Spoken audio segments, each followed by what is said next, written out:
At Goodwin Insurance, they select their insurance companies the same way you do, very carefully. When you work with the agents at Goodwin Insurance, you can count on receiving fast, courteous professional service with quality protection. You deserve someone that provides comprehensive coverage and is working alongside you in your community. Contact them today for a quote. Goodwin Insurance of Princeton, Cadiz, or Marion, or online at insurewithgoodwin.com. At YourSportsEdge.com, we strive every day to continue to bring you the gold standard in high school sports coverage with more on your teams and your players. Or did it show up there? And while they are not gold, those Crystal Awards we have won for doing what we love to do are pretty cool, too. That's something you see every day. The Kentucky Broadcasters' Best Digital Product Award winner. YourSportsEdge.com. If you really enjoy the stories you hear on Traveling the Bluegrass, we'd like to invite you to listen to the whole visit uncut. Just type YourAgEdge.com into your browser. You'll find Traveling the Bluegrass uncut stories in long form, so you don't miss a thing. You'll also find lots of ag news and farm pictures from across the Commonwealth. You can also find all the Kentucky communities that Traveling the Bluegrass can be found. Remember to visit YourAgEdge.com.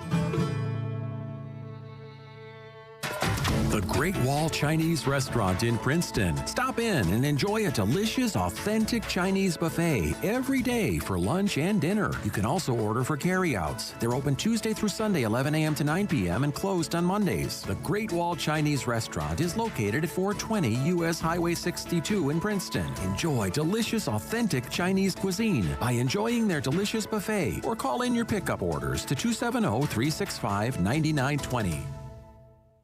Shopping can be overwhelming. At Joe & Co. Boutique, it's their priority to get to know you.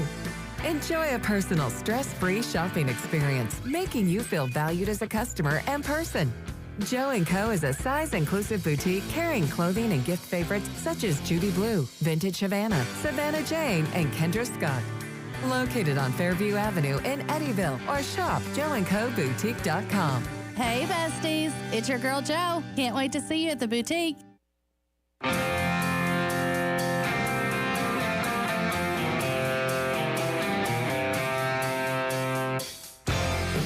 It's time for your SportsEdge.com Sideline Report with Todd Griffin. Talking sports and more here on 1580, 103.3 WPKY and worldwide at WPKYonline.com. Here's your host, Todd Griffin. Good morning, everyone. The Sideline Report is on the air from 1035 West Main Street in Princeton. This is Todd Griffin of WPKY Radio and YourSportsEdge.com. Thanks a lot for tuning in this morning. Got another big show lined up for everyone. Caldwell County track coach Steve Shaw will be in here a little bit. We'll talk about how the Tigers and Lady Tigers did at the state track meet a couple of weeks ago.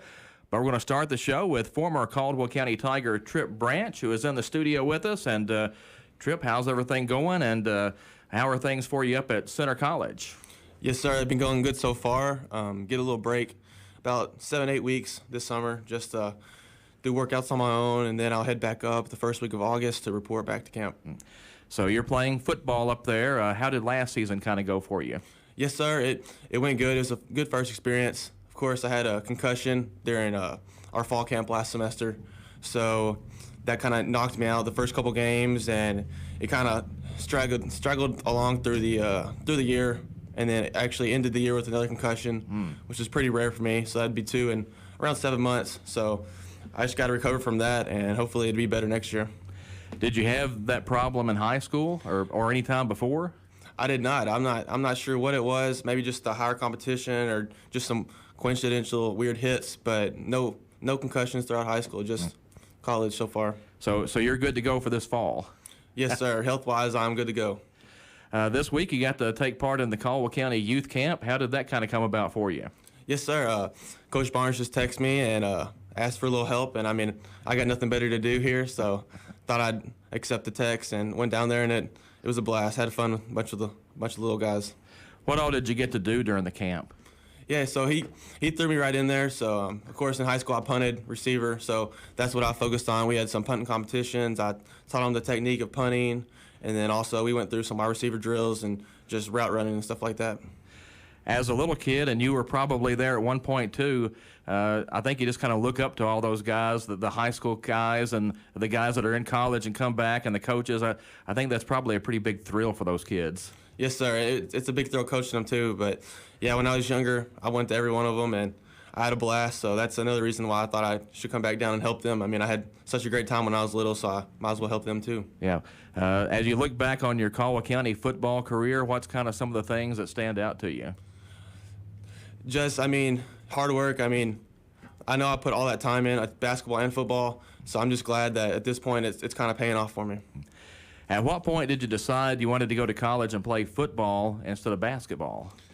Yeah, I'm honestly not sure what the turn was. I guess I would have to say maybe senior year or junior year even, because I kind of got talked into playing football again sophomore year and loved it, so I thought I'd come back again and play it. And junior season, I had a lot of fun. We were out there starting and with all my buddies, just like we did in middle school. And I don't know what it was, the Friday Night Lights. It was just awesome experience. And, of course, I love basketball too, still do. But just something about football wanted me to keep going with that. Now, did you have some opportunities to maybe play college basketball? Yes, sir. I had a recruiting profile set up for probably since middle school that I'd always be really interested in. Multiple coaches reached out to me, and honestly, I probably rejected the offers a little too soon. But I knew after junior year I decided I wanted to play football, so I kind of declined those offers from the coaches to go down to camps and even go visit the schools. So that's kind of where it ended up. Fair to say at one point, though, you were all in on basketball?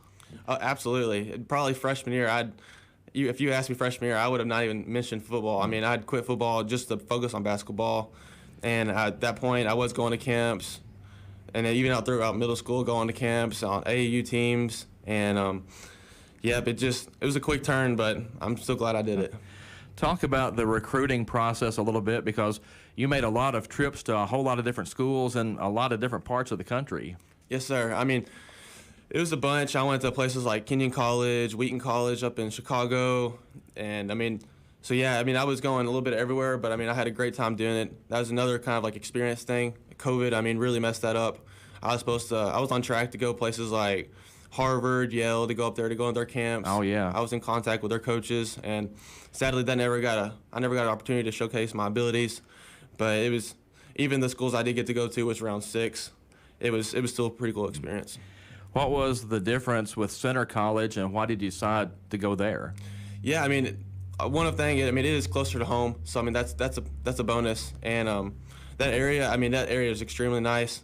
I know people make fun of Danville because it might not be that big, but it's actually not that small. They got a bunch of restaurants, and the campus it's actually growing pretty good. I don't know if you heard of the $60 million facility that we're building. That's an indoor football field, and we're actually renovating our entire stadium, taking down really? The entire stadium is going to be redo, and they're still in the process of that right now. So just things like that. The college is continually renovating, making things better for us, and I just thought it was a great area. What are some of the things they're going to try to work on or maybe fix? Is it a turf field, or is it going to become a turf field? Yeah, it was actually already a turf field, but I think it was about 8 years old, so it was time to redo. And since it was time to redo the turf field, I guess they just went ahead and redid the whole entire stadium. And so what they did is they just put all the projects together and decided to do that. And they actually just redid the baseball field.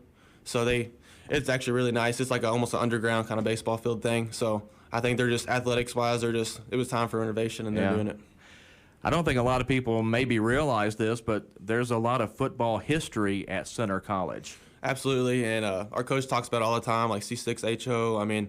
That was a huge win against Harvard, and last year was actually the 100th year anniversary, so we got to celebrate that. But yeah, there's all kinds of cool stories about how we even beat Alabama at points, and we were the big dogs in America.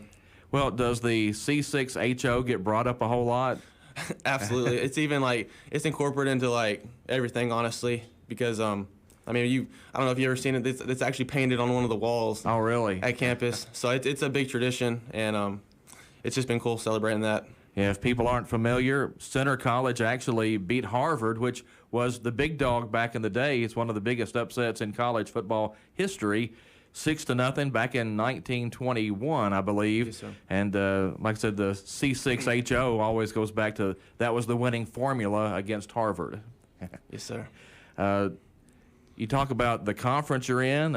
We were talking about a little bit before we came on that you didn't get to make the trip to Swanee last year, but that's another school in your conference that, if you look back through history, Swanee was one of the big powerhouses back in the day. Started out in the Southeastern Conference, was an original member there, and probably one of the better trips in the conference.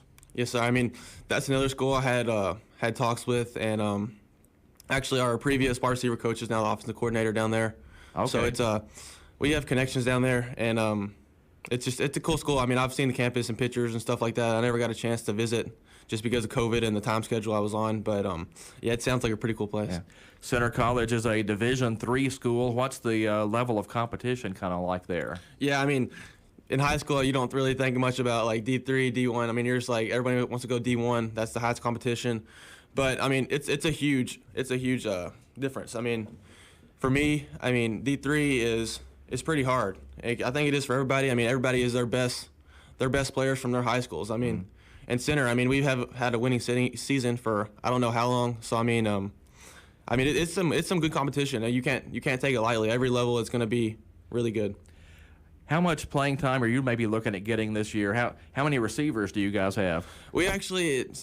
It's not a bad thing, but I mean, it'll hurt my playing time. But we had some seniors come back and for COVID year, and that'll happen a lot. I didn't get that opportunity because I was in high school, and I didn't want to come back another year in high school. Okay. So I don't get that free COVID year in college like they do. But every level above me, they'll get that opportunity. So we have 2 receivers coming back this year, and actually one of them is my position.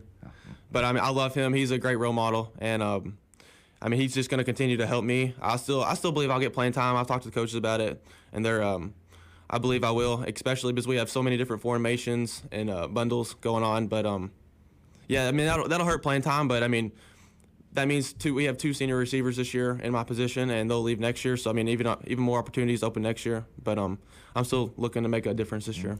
What kind of style of offense do you guys play? Yeah, I mean we're more. I mean actually we're 50-50 run pass. Honestly, okay. I mean we had a really good running back last year, and we have a good young running back coming up this year. So, I mean, I believe that we'll do both like we always have. I mean, we're more of like a spread offense, but, I mean, I think we can do anything and still win games. Maybe a chance you'll see some action on special teams? Absolutely, yeah. Right now I'm on punt and then kick return. So, yeah, definitely. If I don't see much of the playing time in the field, which I believe I will, but it'll be probably more like different formations, like maybe goal line. I know I'm on the goal line set and stuff like that. But yeah, I'll definitely be on some special teams this year, and I'm looking forward to that. We're talking with former Caldwell County Tiger Trip Branch this morning, now at Center College. We're going to take a break and come back and talk to him about his summer trip right after this on 1580, 103.3 WPKY. Life is filled with moments. Moments we share with those we love, worry about, and strive to protect the most. At Woodman Life, we provide life insurance and retirement products to help protect you and your family so that you can enjoy all the moments to come. This is Josh Ray, your local Woodman Life agent. Come see us at 1009 West Main Street or give us a call at 365-6111. Certain eligibility and age restrictions apply. Woodman of the World Life Insurance Society, Omaha, Nebraska. Get ready for back to school with Health First Community Health Center, offering physicals, immunizations, ADHD treatment, and well-child, sick child visits. At Health First, we offer affordable, quality health care for the entire family. We accept K-CHIP, Medicaid, Medicare, and all major commercial insurance. A discount program is available based on income and household size. Call today to make your appointment at 1-877-667-7017. Regional Door and Glass are here to help you rebuild your life, your home. In light of the December tornadoes, they want you to know they are here to help. They can help with window and door repairs and new window replacements. They even do storefronts and have years of experience. They are local. You can trust them. They would love to help you put things back together again. Together, we're rebuilding. Regional Doors and Glass, Eddyville. But we are Princeton strong. From switchboard operators to the party line, fax, bag phones, and personal pagers. These days, it's a new cell phone version every year. We've been there for it all, evolved and upgraded for over 71 years, always looking for new ways to be there when you need us. Now, WPKY's commitment continues with a new text line at 270-963-9038, 1580 103.3 WPKY. We are back on the Sideline Report here at 1580 103.3 WPKY. Former Caldwell County Tiger Trip Branch is in the studio with us. He's now a receiver at Center College for the football team there. And Trip, this summer, man, you guys got to take one heck of a trip. Yes, sir. It was amazing. I learned this season that we'd be taking a trip to Ireland, and we get to play a team called the Limerick Vikings. So, I mean, that's as soon as I heard about that, I knew I wanted to be on that trip, and actually our entire team almost ended up going. Yeah, how did that trip come about? Because I didn't even realize there were colleges playing American football in Ireland. Well, yeah, apparently our coaches have some connections the past couple years, and every 3 years it's actually become a tradition to go up there and play at a different country. So I know before we've been in Germany. Last 3 years we were in Northern Ireland, and then this year we actually ended up going to Ireland. So I mean, it's become like a history of center football. Like I know they love making history and like things that can contribute to the kids' life, and so that's just an opportunity that they gave us, and I decided to go. First of all, what's the trip like to take a football team, across the Atlantic Ocean to go play football? Yeah, it's chaotic. I'm not gonna lie. There's 150 people going total with parents, and travel plans like flights and then getting places. I mean, it was a lot, but I mean, it's also in a different country, so we had to adjust to those things. And but I mean, overall, it was a great experience, and I wouldn't take anything for it. What is football like in Limerick, Ireland? Yeah. So they're just getting started over there. Oh. So they're not as big as over here, of course. I mean, it originated over here, but they're starting to get clubs together, and right now they have probably about, I think, 10 or 12 D1 teams, and that's actually one of them that we played, the Limerick Vikings. And what they do is they take so many people from those Division I teams, maybe like 2 or 3 are just the best top ones, and that actually turns out to their professional team. So when they travel to play against other European countries, that's how that works. Now, did they not have as many players as you guys did? They did not. So, I mean, we brought probably almost 100 of our players. Wow. And they probably had, I think, maybe 25, 30 people on the sideline, but they also had a huge finals game, or playoff game next week. So they set out some of their best players, which I understand. But yeah, actually we had to go over there and help them, like, because they were starting to get some injuries on their team. So we actually split both our teams up and incorporated our offenses and their offenses together. So that was also another cool experience. So you guys actually had some of your teammates playing on the other side for a little bit. Yes, sir, we did. They had some extra jerseys. They gave them to us, and we just went at it, both teams combined. Now, how competitive was the contest?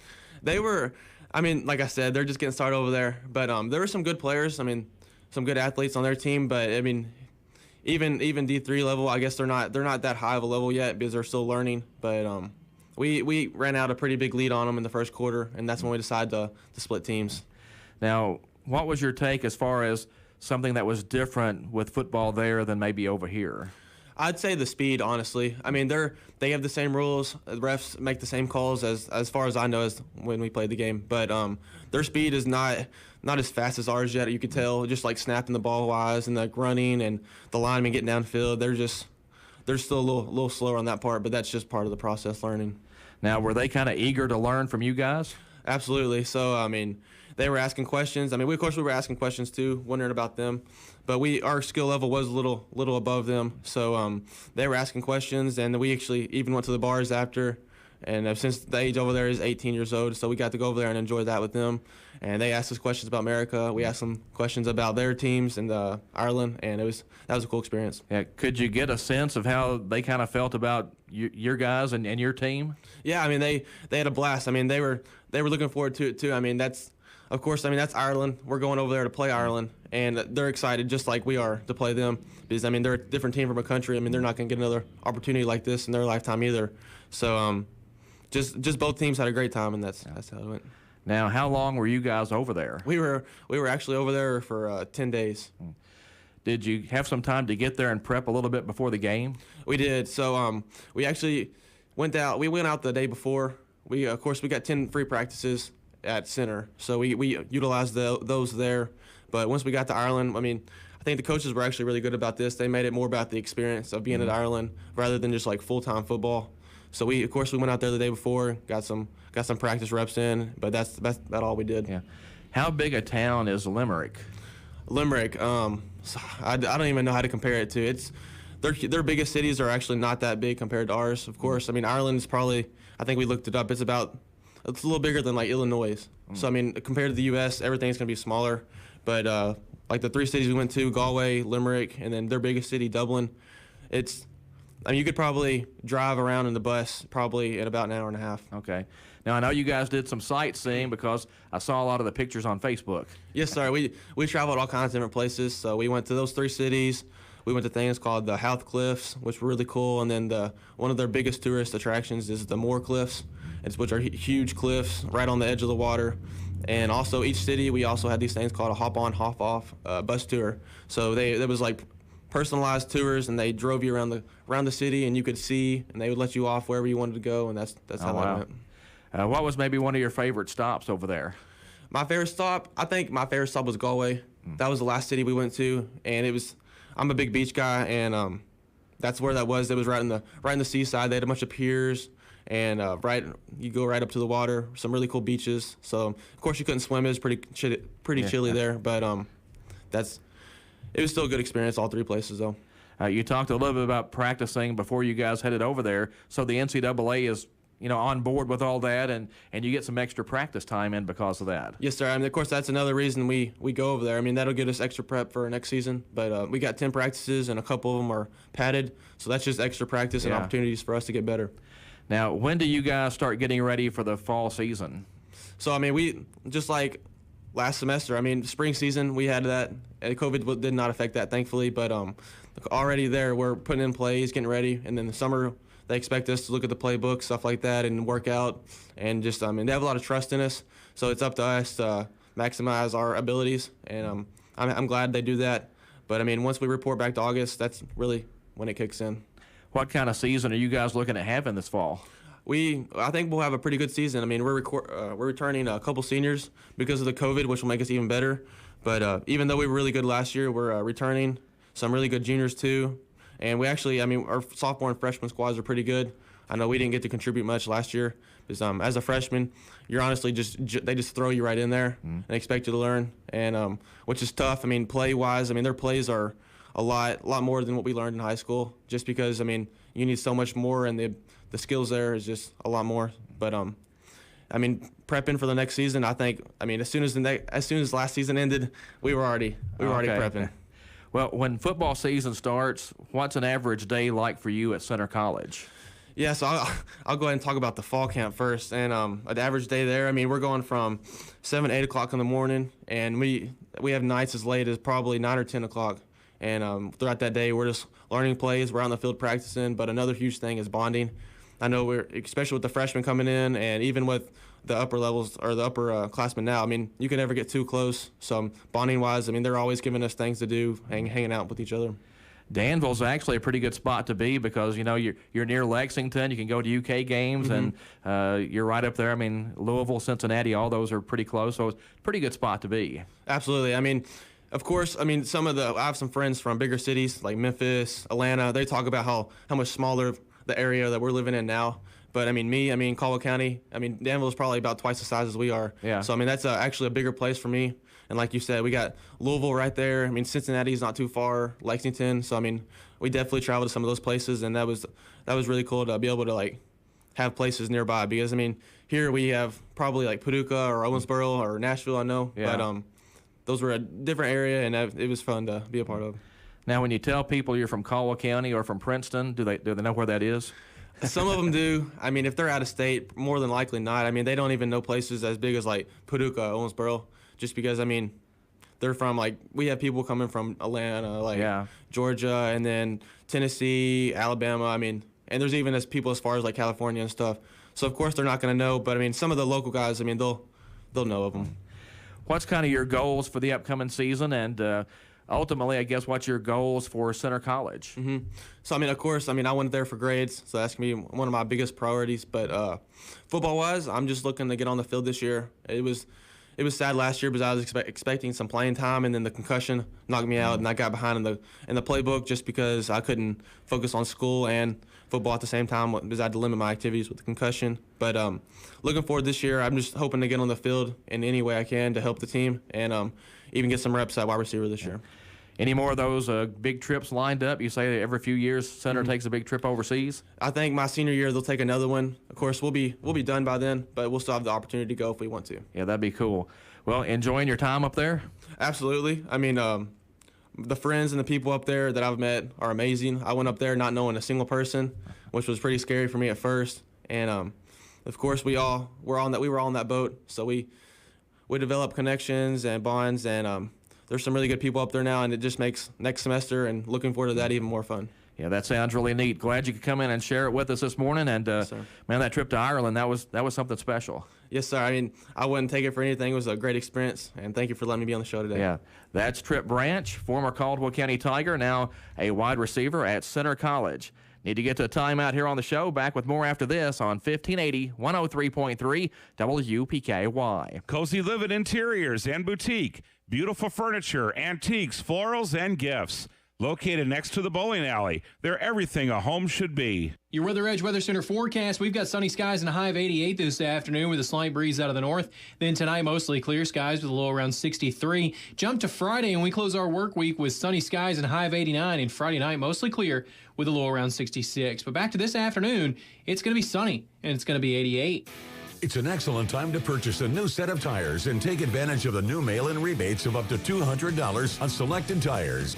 Good tread depth and the correct air pressure in your tires can lead to improved fuel economy, increased handling and safety, more responsive braking, and a smoother ride. All things that make for a great summer road trip. Trice Hughes in Princeton is the one-stop shop for everything your vehicle needs. For more information, visit tricehughes.com. That's tricehughes.com. Fish not biting for you? Head to Willow Pond in Eddyville. The fish is always fine. Catfish or cod, fried or grilled. Maybe it's shrimp or frog legs you're craving. They've got that too. Excuse me, announcer guy? I'm not really a fish lover. No problem, ma'am. You'll find lots of other choices like chicken, burgers, even steaks and salads. And homemade cobblers for dessert. Perfect. Thanks, Mr. Announcer Guy. You're welcome. And ma'am, my favorite part is the beans and hush puppies. Willow Pond of Eddyville on Highway 62, Eddyville, Kentucky. Like them on Facebook.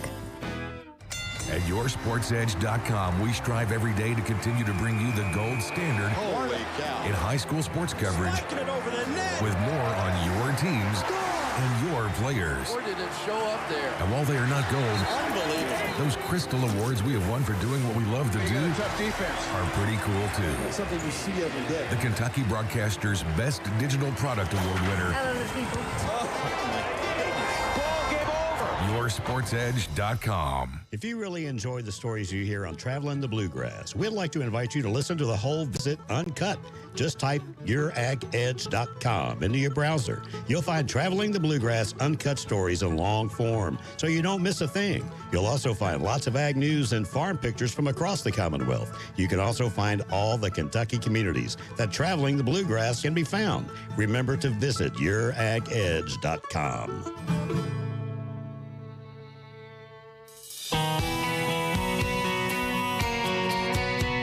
Back on the Sideline Report here at 1580 103.3 WPKY. Thanks for tuning in this morning, and thanks again to Trip Branch for coming in and telling us all about his trip to Ireland and what's going on up at Center College with him and the football team up there. Joined now on the show by Steve Shaw, Caldwell County track coach. And Steve, you played some college ball yourself. Yeah, I played at Rhodes, so it's Trip going to center. And of course, Ethan Witherspoon, my top sprinter this year, he's going to center to run. It's kind of bittersweet. I got to joking I ran into the coach from center I ran into their distance coach at the middle school state meet, and I ran into their sprint coach at the state meet. And yeah, I was joking around with them, being a Rhodes guy. It's in the same conference with Swanee and Center and several of those teams, Trinity, Millsaps. There's several of them, and so it's tough to to root for them when I spent so long, competing against those guys in football and in track. So did you ever make the trip to Swanee?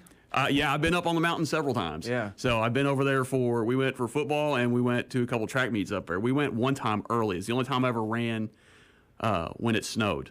Really? Yeah. We got up there. It was early in the season, and we went outside the next day, and it was snowing. Now, there wasn't snow on the ground, but it snowed because, of course, it's up in that higher elevation. Yeah. You're at Eagle Point over there, almost to Chattanooga, and it snowed. And I told my coach, he goes, "You gonna vault today?" I said, "Nope, I'm not." I said, "I'll do whatever, but I'm not doing a pole vault." But I certainly felt sorry for the guys doing and girls doing the steeplechase, which is the 3,000-meter race where you have to jump that big barrier, and then there's the water pit. And they had that too. I was like, no. I was too cold for that day. See, Swanee's always kind of been on my list. I haven't ever been there, but it looks really neat. And, of course, the history of the place is just off the charts. Oh, yeah. And, the track, the football field looks kind of like right off the edge of the mountain where they've got it positioned. So it's a pretty neat place to go. And I actually had a friend of mine, her son, went and played baseball there the past 2 seasons, and he's actually transferring to University of Kentucky. Yeah. And so, it was I told her it's the same thing. It was hard to root for him. I was, but quietly. Yeah. So, yeah. Well, not to get too far off track, but, Swanee was an original member of the Southeastern Conference, so their football program was pretty impressive.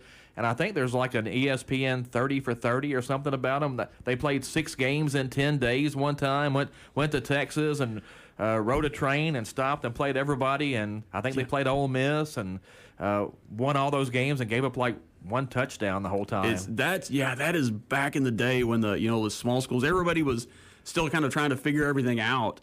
And, there's things on the road at Rhodes where, you see the teams from – the late 1800s, and, they got like 12 guys. Yeah. The football team, there's 3 coaches and 12 guys and no helmet. And back then you played both ways. If you came out of the game, you were done. You couldn't go back in. So if you were an end, you were an end on offense and defense, and you didn't come out of the game. No, it was, completely different. I know how I feel. My freshman year, I was at Trigg County, and we had about 15, 16 guys on the team. And so, I played quarterback, safety, punted. And so I got a little bit of the feel of the old school football. So, I know a little bit how those guys feel. I think even into the 30s, they played both ways. I think it was a little bit later than that when they changed the rule, and, you could play either this side or that side, and you could come out of a game and go back in and those kind of things. Yeah, and definitely for the better. Especially, knowing what we know now about football and, with Tripp, with concussions and just injuries and recovery and all those things, it's so much better for the kids playing today and the guys playing today that, they can come out and get a break in between plays, or, if they go 4 or 5, you get a running back and he gets the ball 4 or 5 times in a row. That guy, you can see him get gassed out there. I don't care how good athlete it is. You guys see guys in the pros over there, patting their helmet, giving them hey, I need a water break. Yeah. And so, I can only imagine, what it was like for those guys. Playing 6 and 10 days and just different generation, completely different generation. Well, you're still a football official, right? So, yes. You see a lot of that up close. I don't believe anybody could play an entire game. I mean, some kids get close, but to be out there and know that if you come out, you can't go back in, that would be tough. Yeah, you see some of these smaller schools, and I have a lot of respect for these kids that play at, like, Fulton County, where they know, I'm going to play most of this game. For the next 48 minutes, I'm going to play probably 44, and I might get a break on kickoff or, maybe kickoff return or punt. But, those guys that play tackle and then they turn around and play defensive end, or they play defensive tackle, or the guy plays running back and linebacker. That is just, really hard. And, some of these early days, I was thinking about that today driving in because we've got stuff starting up. We've already started having meetings for officials. There's some 7-on-7 stuff, like as soon as the dead period's over. Yeah. That first, second week in July, I know there's one at Hopkinsville that I'm going to go help, and that's on a Friday, and that thing will start at 9 o'clock in the morning. And I'm thinking, man, we're already really hot this summer. So what is that going to be like? Is that going to, carry through this summer? Are we going to have one of those? Yeah. And, so I'm trying to get myself prepared for that. being outside and moving and running and just trying to get myself acclimated to it, trying to get, in a little bit of shape after taking, a few weeks off from track. Because, there's a lot of running for officials. And, if you're going to move and be in position, I take a lot of pride in what I do as an official, and not just knowing the rules, but getting to a position and being on the spot to make the call, as best I can, and see it as clearly as possible. And so, there's a lot of moving around. And at almost 50, it's getting a little harder each year. Well, do you guys typically call from the same spot, or do you move around depending on the crew or what game it is or whatever? Most of the year, we'll work one spot. You'll work a sideline. Last year, I umpired most of the year, and I hadn't umpired in a few years. And, of course, they moved us from behind the defense to back behind the quarterback, where the opposite of the referee. So there was some adjustment there. And I did that for most of the season, but I do like to move around just to keep in mind positioning, just in case something happens and I have to move back into the back judge spot, which is way back behind the defense, or if I have to work a sideline. That way it's just, it keeps you sharp. If you don't use it, you lose it, kind of thing. And but I like the umpire spot. It was interesting. It was fun. I really had to be on the ball because you're kind of the advisor to the referee. And I worked with a really good crew, and my referee, we would discuss, like, okay, here's what got called. Here's where we are. Where are we moving the ball to? All right. And I'd go move the ball while he was, announcing, and it worked out really well. When you have your stuff together, one, it looks better to the crowd. Yeah. And two, the game moves along a lot faster. Yeah. And everything just works better. If I had my way, the only time I would blow my whistle is, when somebody was tackled or down, and I'd never throw a flag. Despite what many people think, we don't get paid by the flag, and we don't get paid by the hour. So, quick games, clean games are exactly what we're looking for. If nobody notices we're out there, that's the best game we can have. But, from the old umpire spot, you were actually part of the game because on defense, you were one of the middle linebackers, and on offense, those guys were using you as a pick, running their routes across the middle. So you were actually right in the middle of things. You got to be. You had to have your head on the swivel. I only got caught a couple times. I got a middle school game. A kid caught me, and he was just pursuing the ball. And when I turned with the play, I turned and his knee hit me right in the back of the knee. And that's the only time I went down in a game. He got me good. It was a good bruise. And I'm laying there, and I'm like, what just happened? And because I look up, and all I can see is just the night sky. We were at it was a McCracken County middle school game, and I'm staring at the sky, thinking, And so I went back and I talked to the coach and saw what happened. And the kid he was just chasing the ball, doing what he was supposed to be doing, and I was turning with the play, like doing what I was supposed to be doing. And that was the only time. It's been close a couple times. I've seen some big linemen heading my way fast, but thank God I was still pretty quick. But, that one, he got me from behind, and, he got me pretty good. Well, we want to talk track today, and you guys a couple of weeks ago went up to the Class 2A state track meet in Lexington. How did that go for you? Pretty good. Relays, we'll talk about the guys first. Ethan took 6th in the 100, so he medaled, top 8 medal. And really, I was talking to his center's coach. He saw it too. Really, his start got him, and you probably chalk a little bit up to nerves and not wanting to false start. And but he ran well. Relay teams, we did all right. We placed, I think it was like 10th and 12th, and really ran about as good as I expected. The field was loaded up on relay teams this year, and our 4x1 team ran really well. Ran about the same we've been running all year, which is good. I mean, you can tell that sometimes you'll run slower because of nerves. Sometimes teams will run faster because they're excited. We ran right where we were supposed to be. They ran like 44.9, which is right on pace with them. 4x2 ran a 133, which was about a second off, but not terrible. We had a little bit of trouble with our second exchange. Just kind of mistimed it. And that's usually what gets you, because running those relays, you're really kind of dancing on the edge of a disaster if you do it right. And Giovanni Riley, running my third leg, he got out a little quick, got excited, got out a little quick. It's his first time running at state. And So it cost us about a second. But even that, I know the guys are disappointed. Felt like they should have run a little faster, but I felt like we ran pretty good. They, I've got an 8th grader, Isaiah McGowan, leading off for me. And that was really my most concerning was, okay, is he going to get the blocks? Is he going to false start? And how's he going to run? Is he going to freak out? Is he going to be nervous? And he really had a good start and a clean run. And other than that one little exchange, they ran really well. And I honestly thought we'd probably be down a little bit because we, I traded 2 juniors. Blake didn't come back this year.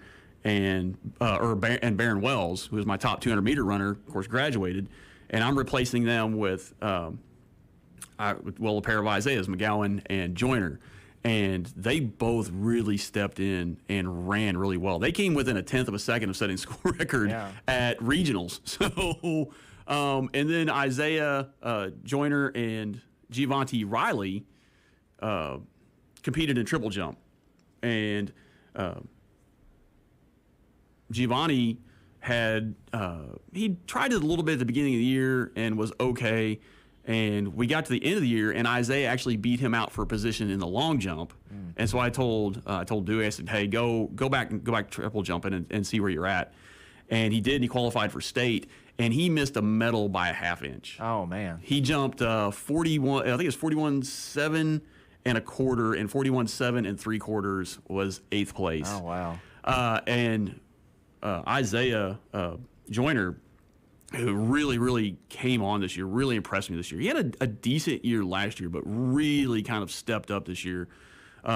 Triple jump, and then running in the 200 relay. He did some 400 meter running. He ran 300 hurdles, but his triple jump, really, he came in 3rd. He was our highest finisher this year. Came in 3rd. He jumped 43. He'd never gone 43 before.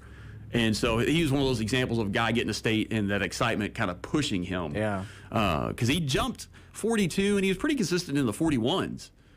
Even at state, he won the Area 1, which is all the 1A, 2A, 3A first region teams. And he won the Area 1 in the triple jump and then came in 3rd at regionals. And then, he got 3rd at state. Kid from Mercer County is a real good triple jumper, won it. And a kid from Tillman who is also an excellent. And so, he was right there, though.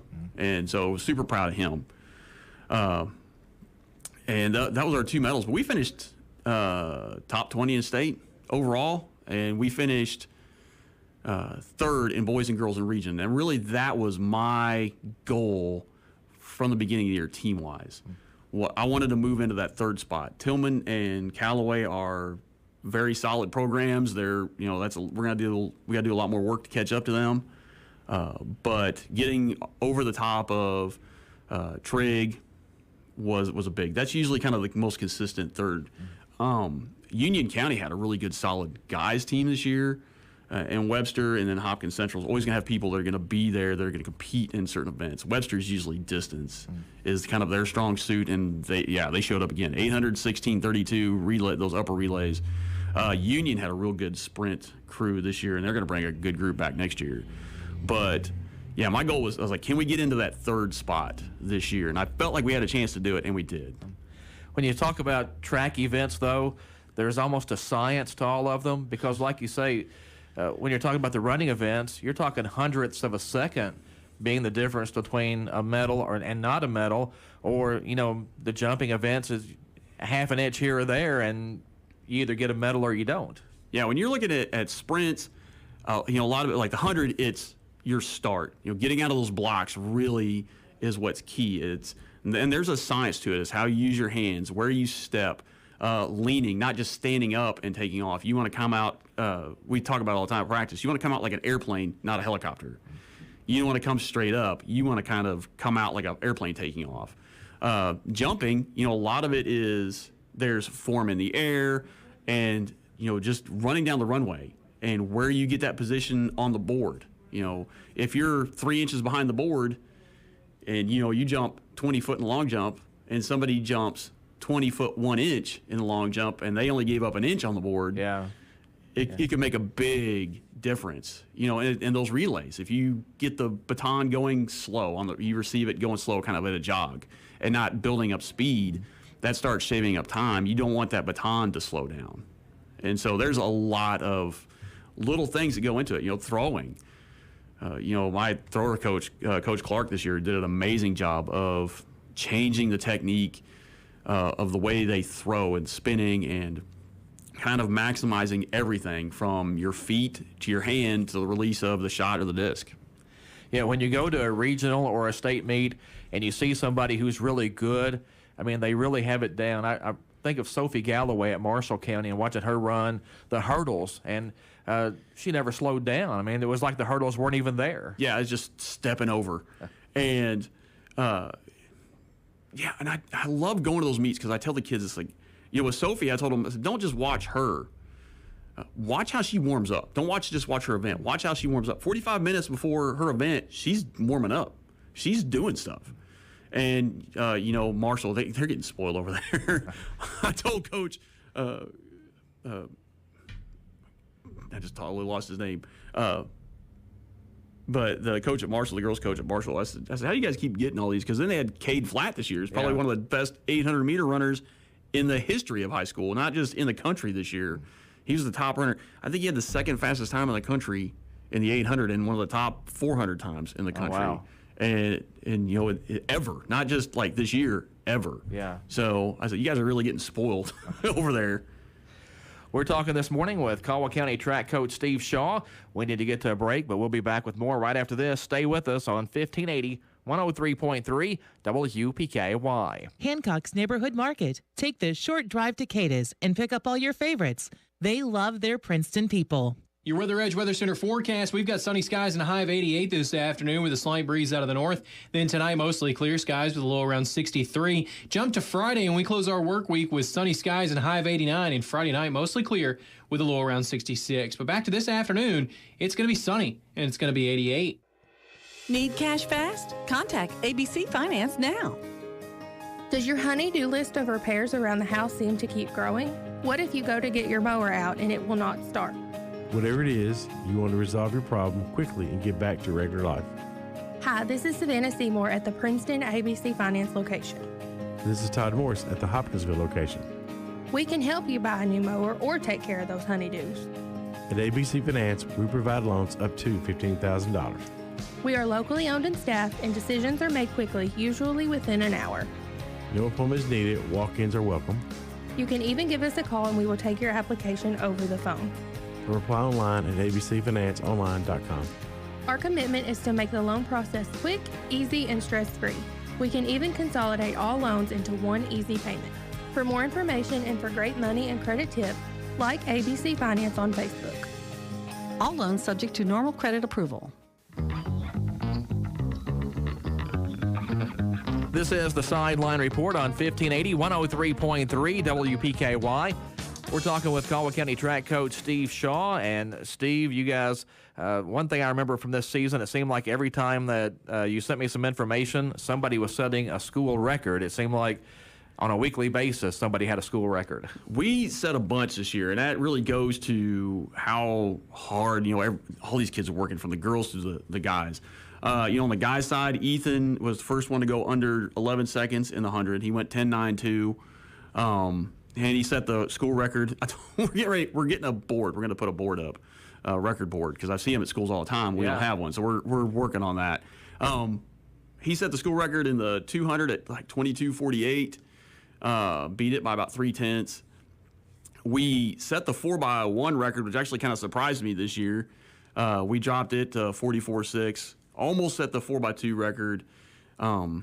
We were at a track meet where they had some medley relays where it's kind of a mix. And so we set school records in the sprint medley, which is 100, 100, 200, 400.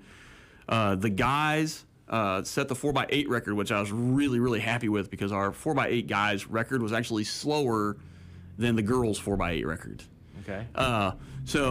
Which one tells you that our guys weren't that good, but tells you just how good that girls' 4x1 team was as well at that time. And they came out and ran like a 9:29. and the record was like a 10:25, so they beat it by almost a minute. Wow. Gabriel Shermer, one of our exchange students, he came out and he set the 800-meter record, broke it by about 10 seconds. On the girls' side, I know I'm going to forget somebody, but Ava Pickett set our girls' 300-meter hurdle, beat it by about 4 seconds, ran a 54 flat, and actually would have ran a lot faster at regionals, but her next to last hurdle, she hit kind of flat-footed, and it really kind of ate up a lot of her momentum. She's pretty excited. She's talking about going 50 flat next year, and I think with having the new track in is going to make a big difference in not just her but everybody. How they're going to perform and hold up, and so I'm pretty excited about going over and seeing where they're at right now. I haven't seen it yet. I've been gone for about 2 weeks. Oh. Well, that was my next question: is what's kind of the progress on the track, and what's that going to mean to the program when it gets fixed? One, I have no idea what it looks like right now. I'm hoping it's a big, beautiful mess when I get over there. I'm just hoping to see a lot of stuff torn up. And then it's going to mean a lot of things. One, just for the kids that are running, they know what it's like to run out there. Anybody that's run on concrete or pavement or works in a place where you got to walk around on pavement all the time, you know how much that is. And so changing that over to that rubberized is just going to make, for the kids that are out right now, it's going to make life a lot better. Recovery-wise, injury-wise, just those shin splints, the compression on your knees and hips and ankles, it's going to be a totally different season next year. And then I'm hoping that people see that and they see where our program is. They look at all the kids that are going to state. I took 26 this year to state, and I hope between them talking about going to state and seeing that new track, that just helps me build even more on top of what we got. Well, and the new track will mean some home meets finally, because it's been at least a decade, right, since we've had a home track meet. I have no idea when the last time was. I'd have to ask Coach Meeks. She probably be the last one that they had, and she hasn't been coached in a while, probably 7 or 8 seasons since she was coach. And so, it's a long time, too long. At some point, could we get in the mix for a regional meet? Could we ever do that here? There's a few other things we'd have to add. And they're cost prohibitive. The biggest thing is pole vaulting. Yeah. We'd have to put in a runway. We'd have to buy a pit, and just the pad to land on. Those start anywhere from $15,000, and I've seen them up to $35,000. Oh wow! You put in the standards, the things that hold the poles. You had poles, you had crossbars, and then you got to pour a runway and a pad to put that thing on. You could easily drop $50,000, and then you have to have insurance just for that event. Just for the pole vault. And if you're going to coach it, you have to go to a special, they have a seminar every year and you have to attend that to get certified to coach pole vaulting. And it's a lot of money. And I loved it. I pole vaulted in college, but it's so cost prohibitive to a school like ours. Well, you don't see a lot of pole vaulters on the high school level. No, it stinks. That's why I like going to state, because it's like my one chance to really get to see a lot of good kids at pole vault. And where I stand at the track normally during state, I kind of have a really good view of watching, because they have the boys and girls right side by side at UK, and so I get to stand and watch those. And I'm kind of on that back corner, so I get to see everything. And the one thing I didn't get to mention, I got to talk about my girls this year, because I'm so proud of them. Last year, I had a girl qualify for the 1600, and our 4x8 team miraculously qualified 2 years ago. And this year, the 4x8 team qualified. My 1600-meter runner, Kylie White, who's an 8th grader, she's qualified twice for the 1600 to run at state. And then our girls 4x2 and our girls 4x1. And so I took a bunch of girls. I took 5 last year, and this year we took like 14 or 15. And so it's really good. It took them a little bit longer for me to get the girls program going for whatever reason, but I feel like they're really getting to the point where they're going to be on par with that guys team. And when I take our teams to track meets, when I take, I always talk about our team. It's just one team, boys and girls, that the girls and the guys are going to be equally competitive in those meets. And that's really what we're going for. This is the Sideline Report on 1580, 103.3 WPKY, Princeton, Kentucky. Thanks for tuning in this morning. Talking with Caldwell County track coach Steve Shaw. And you mentioned Ethan's going to have a chance to go run in college. Ethan's going to center. They have one of the top sprinters in the country. He's a junior this year. He actually got invited to the Olympic trials. He's a 10-1 sprinter, which is not something you see a lot of in Division III. And so Ethan's pretty excited about going and getting a chance to, to be around somebody like that and see how they go about things is really a positive for an athlete. To see how they work and what they do daily to, be a top athlete. You don't just walk out there and run 10-1, okay? That's not just natural ability. There's a lot of hard work behind that. Isaiah Joyner is going to Campbellsville. Okay. And so I'm pretty excited. I'm glad he's getting that opportunity. We're working on Giovanni's looking at a couple places. Amaya Merritt is looking to walk on at Murray State. She's talked to the coaches over there, and they're going to let her walk on it and see where she's at. So I'm pretty excited about that for her. Of course, Elijah Shaheen is going to Murray, but he's going to play football. And then my other senior, Addison Schott, she's going to college, but she's going to nursing school.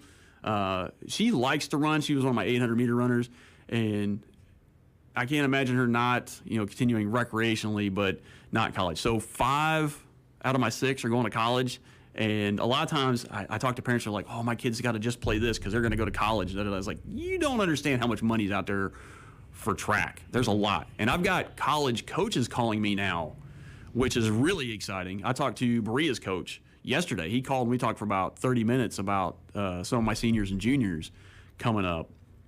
And I've talked to the coach from Center, and I've talked to the coach from Kentucky Wesleyan. I've talked to Brush's coach. I've got his number on my phone. It's all kind of crazy, get these, but it's exciting. Whatever I can do to get these kids into school, get them a good education, and help pay for that, so when they graduate, they either don't have debt or have as little debt as possible, which is a really big deal in today's, going to college. That's what I'm about. Whatever I can do to help those kids get to school and, help pursue whatever dream they got.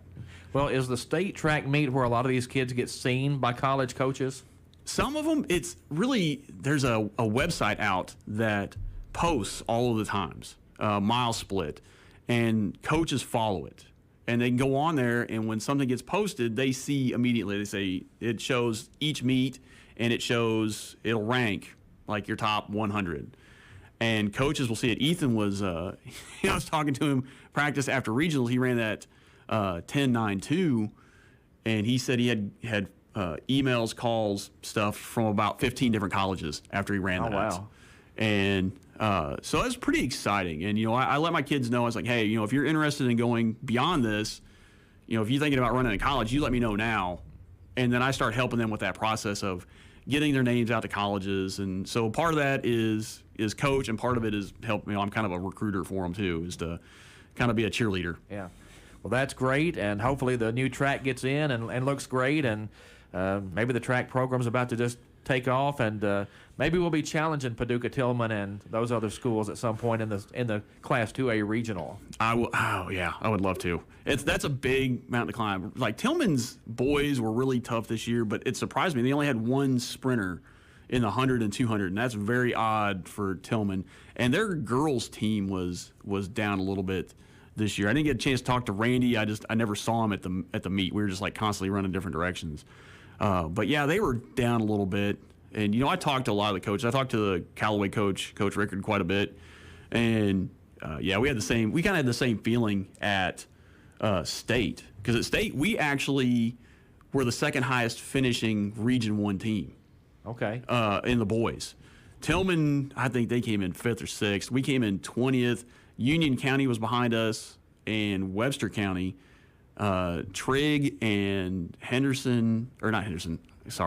Central, and Callaway didn't even score on the boys' side, and so I kind of took that as it was a big show for us that we showed up at State a little better than those other teams. But I was talking to Coach Rickett, and he said he made a really good observation that this 3 weeks off because we had regionals so early because Tillman's redoing their track that we didn't compete for like 3 weeks. Mm-hmm. And you could when he said it, I started kind of thinking it back through it in my head. The lack of competition for 3 weeks, I think, really kind of hurt all of us. From Tillman to us to Callaway, everybody across the board having that 3 weeks off. I mean, it'd be just like going 3 weeks without playing a basketball game or a football game or anything else. I think it did make a difference at state for us. Well, appreciate you coming in this morning and talking track and some football with us. Thanks. Yeah, if anybody's listening and you think about being an official, we could always use officials. It's it's challenging to get officials out there. It's hot and sweaty, and so you got to run and do work. But if you love football and you want to see it continue, we need good officials out there. They just bumped up pay a little bit, though, right? Did they? I haven't paid attention. Maybe that was baseball and softball. Somebody, one of the officials groups got a. We got a bump last year. Look, you're not going to get rich doing it, but you're not going to lose money either. Okay, I mean it's some nice little pocket money. Yeah. So. All right, appreciate you coming in today. All right, thanks. Always appreciate you guys having us and let me get the word out about the team. That's Caldwell County track coach Steve Shaw. Also appreciate former Caldwell County Tiger Trip Branch coming in and talking about Center College football and his trip to Ireland this morning. That's going to wrap us up here on the Sideline Report for this Thursday morning. This is Todd Griffin. Thanks for being with us here on 1580 103.3 WPKY. WPKY Princeton. Fox News. I'm Chris Foster.